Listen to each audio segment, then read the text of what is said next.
Well, good morning, my brothers. It's April 12th. So we turn to the book of Proverbs, chapter 12, for God's daily dose of wisdom. And as I was reading through Proverbs chapter 12, verse 4, jumped off the page, and it reads like this: An excellent wife is the crown of her husband, but she who shames him is like rottenness in his bones. Okay, what's he talking about? Well, you may have heard the saying that the husband is the head of the household, but the wife is the neck. And wherever the neck turns, the head is where the household goes. But that's not a biblical concept. The biblical concept is found here in Proverbs 12:4, that the excellent wife is the crown of her husband, not the neck. The neck implies manipulation. The neck implies she's getting her way all the time. And in fact, that's not the biblical concept at all.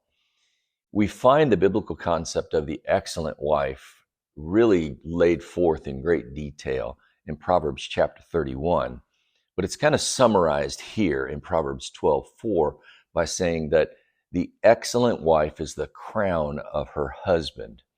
Now, in the book of Ruth, chapter 3, verse 11, we read this: Now, my daughter, do not fear. I will do for you whatever you ask, for all my people in the city know that you are a woman of excellence. Well, what's happening here? Well, Ruth is being redeemed by her kinsman redeemer. The story of Ruth is that this woman, Naomi, and her husband leave Israel and they go to a foreign country in order to find food. There's a famine in the land. They go to a foreign country. She has two sons. They take wives in this foreign land, and then the sons die, and then later her husband dies. And so here's Naomi left with her two daughter-in-laws, and she tells the daughter-in-laws to go home, go back to your families. I've got nothing here. The Lord has ruined me. It's a terrible situation. And Ruth, one of the daughter-in-laws, says, no, where you go, I go, and your God is my God. And she's demonstrating her extreme loyalty to her mother-in-law. And she comes with her mother-in-law back to the nation of Israel and begins to work with her mother-in-law to try and get them back up on their feet again. And it's this demonstration of loyalty and love and cherishing for her mother-in-law that is at the core of the nature of who Ruth is. That's her character. And so it's that kind of character that's demonstrated in the book of Ruth that is this excellence that her kinsman redeemer is talking about. And so I would encourage you to go through the book of Ruth and study it. It's an absolutely fascinating study and story, and it shows the excellence of character in this woman, Ruth. Now that word crown, the excellent wife is the crown of her husband, is a very significant word. It's not a crown in terms of a royal crown or diadem. It is a different kind of crown. And I'm just going to read to you a paragraph out of one of the common commentaries that I was reading this morning on this particular section of Proverbs. It says, by far the most significant use of this word is the figurative. It is used metaphorically to show honor and authority. This is seen particularly in Proverbs where gray hair, grandchildren, good wife, and wisdom are considered a crown. So a crown, in this sense, the metaphorical crown, is the blessing and the glory of God displayed. So just as a garland or a wreath or something like that would be placed on the head of somebody to demonstrate the glory and the blessing, what he's talking about here is the wife is that crown of her husband. She is the blessing and the glory of God for her husband. It's a physical representation of the blessing and the glory of God for her husband. That's what he's talking about here. So, whoops. So that doesn't happen in a vacuum, though. The blessing and glory of a husband or a wife to one another does not happen in a vacuum. It's true that you can have those kinds of characteristics like Ruth had, and you can be born with those characteristics. But it's also true that we can cultivate that kind of loyalty and we can cultivate that kind of excellence in our relationships if we aren't necessarily born with them. And this is true. And we read this in Ephesians chapter 5. And I'm gonna address the husbands because this chapter in Ephesians is kind of the treatise on marriage, on relationships between husbands and wives. But I want to address the husbands.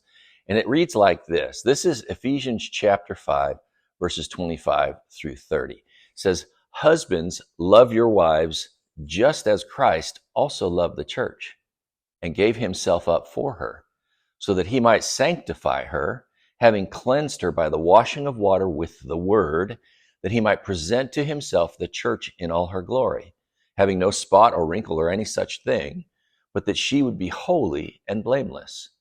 So husbands ought also to love their own wives as their own bodies. He who loves his own wife loves himself. For no one ever hated his own flesh, but nourishes and cherishes it, just as Christ also does the church, because we are members of his body. So what's he talking about here? He's talking about that loyalty, that love, and that cherishing. And that's not a word that we hear very often. Sometimes we will hear it at weddings, talking about being cherished. But that word cherished is an important word. It means that one individual, that person whom we are cherishing, is special. They have a special place in our heart like no other. And we nurture them. We take care of them. We're kind to them. We're always looking out for their good. We sacrifice ourselves for their behalf. And it's that kind of demonstration of love and commitment and cherishing that is going to rub off on our wives, and they are then going to reciprocate with that excellence. That's the dynamic in the biblical marriage. It's not one of contention, it's one of cooperation. It's one of encouragement for one another. Yes, we hold high standards for one another, but that's because we hold high standards for ourselves. I happen to be married to an excellent wife. She has told me that there is nothing sexier to her than a man who has his relationship with the Lord in the right place. If the vertical relationship with God is in place, she can rest easy that the rest of the horizontal relationships are going to take care of themselves. But when the horizontal relationships get out of whack, it's an indication that the vertical relationship is out of whack, and she goes to battle for me in prayer. I love that about her. She's got my back. And so that is the dynamic and the cooperation between an excellent wife and her husband. Of course, the converse is true, unfortunately, but she who shames him is like rottenness in his bones. And that word rottenness actually means decay. So if that dynamic is not going on, it does feel like things are just kind of dissolving from the inside out.